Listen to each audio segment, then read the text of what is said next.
चलिए आज समझते हैं मनोवैज्ञानिक हेरफेर के एक बहुत ही पावरफुल तरीके को जिसे कहते हैं लव बॉम्बिंग।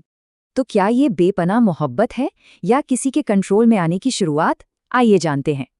ये एक ऐसी चालाकी भरी तकनीक है जिसमें बेइंतहा प्यार, ध्यान और तारीफों की बौछार कर दी जाती है।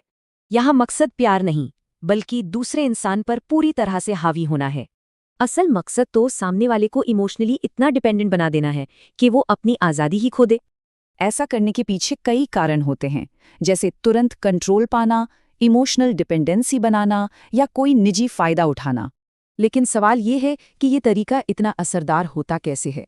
इसकी प्रक्रिया सिंपल है। पहले तारीफों और प्यार की बौछार, फिर एक नकली गहरा रिश्ता बनाना और कमजोरियों का फायदा उठाना। इसके पीछे एक साइकोलॉजिकल वजह है, हेलो इफेक्ट। मतलब किसी की एक अच्छी बात देखकर उसे हर तरह से परफेक्ट मान लेना। और दिलचस्प बात यह है कि ये सब अक्सर एक खतरनाक साइकिल में बदल जाता है। ध्यान रहे, लव बॉम्बिंग कभी अकेले नहीं आती। ये हमेशा एक बड़े मैनिपुलेटिव पैटर्न का हिस्सा होती है। इसके साथ अक्सर एक और तरकीब अपनाई जाती है और वो है आइसोलेशन, यानी दोस्तों और परिवार से दूर कर देना।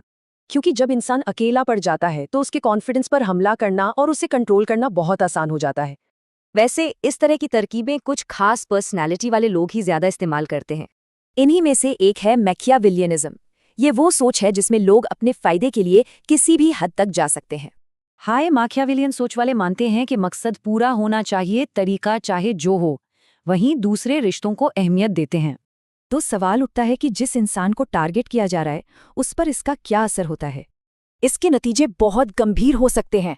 आत्मविश्वास खत्म होना, दोस्तों परिवार से दूरी और पूरी तरह से निर्भर हो जाना। तो फिर सच्चे प्यार और सोची समझी चालाकी के बीच की लाइन क्या है? इन पैटर्न्स को समझना ही पहला कदम है।